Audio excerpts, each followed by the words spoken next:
Briefing du jour, bonjour. Sur le Bitcoin face au dollar, là, on assiste à une semaine quasi parfaite. Ce qu'on a de beau, c'est quoi? C'est notre semaine là qui est vachement, ma foi, positive, hein. Et on a quasiment derrière nous la séance de la semaine passée. Bon, nos indicateurs, toujours osés, vous le voyez, 71 pour l'indice de force relative, et sur des niveaux très très élevés pour ce qui est du MACD. Toujours, on a nos histogrammes qui sont positifs. Regardons la journée d'hier, comment elle s'est passée. Et bah regardez, la journée d'hier, ma foi, elle s'est terminée sous une forme de doji, hein, une forme de doji, comme la semaine, comme la journée d'avant-hier d'ailleurs. Donc, on aurait pu croire à une indécision, mais indécision qui a été très vite rattrapée en fait durant la séance de la nuit, on peut le voir. Donc dès que la journée d'aujourd'hui s'est manifestée, a commencé tout simplement dès le niveau d'ouverture, on s'est dirigé en cassant les plus hauts de la journée précédente et même de la journée du 30 mars. Donc là, pour dire, on est à un terme de plus haut de 60 000. Donc on a touché les 60 000, c'est bon, c'est intéressant. Donc ça nous fait encore un nouveau plus haut, en tout cas pour cette semaine. Pour cette semaine, c'est le plus haut de la semaine. Donc essayons de suivre cette dynamique. On a nos indicateurs, comme l'Ishimoku, qui montrent hein, que le cours là, il est continuellement au-dessus, que ce soit du nuage, au-dessus de la Tenkan, de la Kijun, on est même au-dessus de l'ensemble de nos niveaux là. Bon, ma foi, on a des étoiles qui sont quand même alignées, hein, il faut le dire, et ça fait du bien à voir en fait. Parce qu'on attendait ça depuis pas mal de temps. On va voir comme sur l'Ethereum tout à l'heure que ça a été beaucoup plus manifeste, hein, beaucoup plus manifeste au niveau de l'Ethereum. Donc regardez en unité de temps 4 heures. Ceci dit, en unité de temps 4 heures, on voit que les 4 dernières heures, hein, comme on l'a dit, c'était durant la nuit, elles ont été vachement positives. C'est ce qui nous a permis en fait d'arriver sur les niveaux qui sont, ma foi, assez précis. Hein. Les niveaux qu'on a tracés, à savoir celui des 60 000, et il a été atteint. Il a été atteint, donc là actuellement ce qu'on effectue c'est tout simplement un retour. Bon, durant la journée on s'attendrait à casser ce niveau des 60 et vous le savez, hein, je pense que vous commencez à comprendre, on casse le niveau des 60. Naturellement ceux qui sont à notre portée c'est les plus hauts, les derniers plus hauts, hein, le plus haut de tous les temps qui a été effectué sur le Bitcoin. Donc ma foi, restons focus sur ça. En unité de temps 1 heure, c'est également la même chanson. Hein. La même chanson. On voit de manière plus précise ce qui s'est passé durant la nuit. Bien qu'on ait oscillé sur pas mal de temps au niveau des 58 000, hein, vraiment on a passé beaucoup de temps sur cette zone-là. On sentait qu'il y avait de la bataille, surtout durant la journée, hein, la journée précédente hier. Vraiment pas mal de batailles hein, sur ces niveaux-là, donc là ça a été cassé d'un coup. Bon, je pense pas que ce soit une feinte. Personnellement, je pense pas que ce soit une feinte puisqu'il y a quand même eu pas mal de force.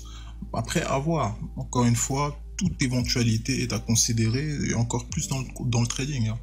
Ceci dit, comme vous le voyez là, au niveau des indicateurs, on assiste à tout simplement des indications haussières, hein, encore une fois de plus.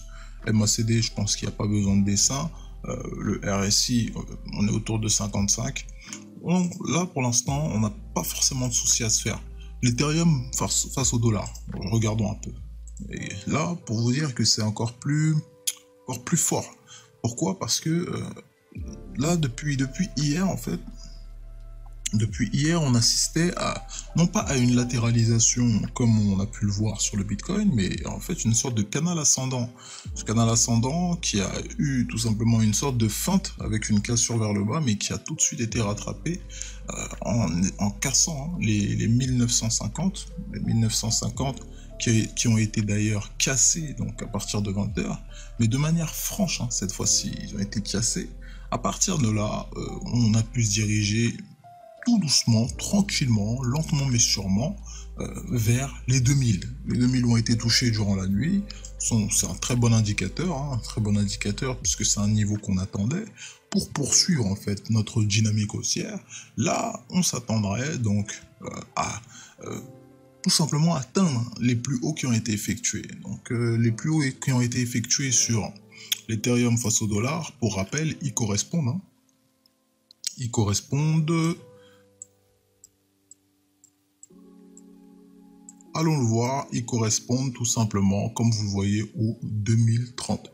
2030 environ, donc la zone des 2030, c'est celle à considérer, on va pas se mentir, celle à considérer qui est très importante, hein. Donc là, on va très bien se focaliser sur cette zone-là, histoire de ne pas louper les événements. On va voir ce qui se passe sur cette zone. Donc là, on a 6 petites latéralisations. Donc vous savez, les 2000, c'est un niveau psychologique aussi. Faut être clair. C'est un niveau psychologique. Faut pas forcément croire qu'il va casser les 2000 comme ça d'un coup, hein, non. On arrive sur les 2000, tranquillement. On fait notre petit retournement. Bon, comme encore une fois, on pense pas que ça va être une feinte là. Je pense que le cours est bien décidé. Après, on sait jamais. On sait jamais. Donc là, en unité de temps 4 heures, on peut voir, hein, la force acheteuse est quand même vraiment évidente, honnêtement. Elle est vraiment évidente. Je pense que là, rien que visuellement, on le voit. En fait, ça saute aux yeux. Il y a plus de bougies vertes que de bougies rouges, en fait, tout simplement. Donc là, on voit que la force acheteuse est bien présente. Donc, le but, ça serait qu'on continue, qu'on perpétue dans cette direction. Unité de temps journalière, vous le voyez. Alors là, franchement, l'Ethereum, pour le coup, il fait plaisir. Il fait plaisir parce que on est bon nombre à avoir de positions sur cet actif, hein, et on attendait que ça, quoi. On attendait que ça. Donc là, ça se passe. C'est pas pour nous déplaire. On voit qu'on est au-dessus du nuage, au-dessus de l'ensemble de nos niveaux. Bon, ça va. C'est intéressant. La semaine, on voit qu'elle est bien plus haussière, hein. Elle est marquée en termes de hausse bien plus que sur le Bitcoin, là, pour le coup. Parce que pour vous dire, on a cassé les plus hauts des 3 dernières semaines, hein, 3 dernières semaines précédentes. Et franchement, c'est encourageant. C'est encourageant. Le but, c'est qu'on, vous savez, comme d'habitude, le plus haut qui est autour de 2030, là. Donc, ça correspond au plus haut de la semaine du 15 février. On va y arriver. Vous en faites pas, on va y arriver. Il suffit juste d'être patient. Comme d'habitude, focus sur les niveaux de prix, à l'écoute du marché, tout ça dans une optique de meilleure gestion du portefeuille. Et comme d'habitude, c'est tout ce qu'on vous souhaite. Vous le savez, on se retrouve à la prochaine. Prenez soin de vous. Bye bye.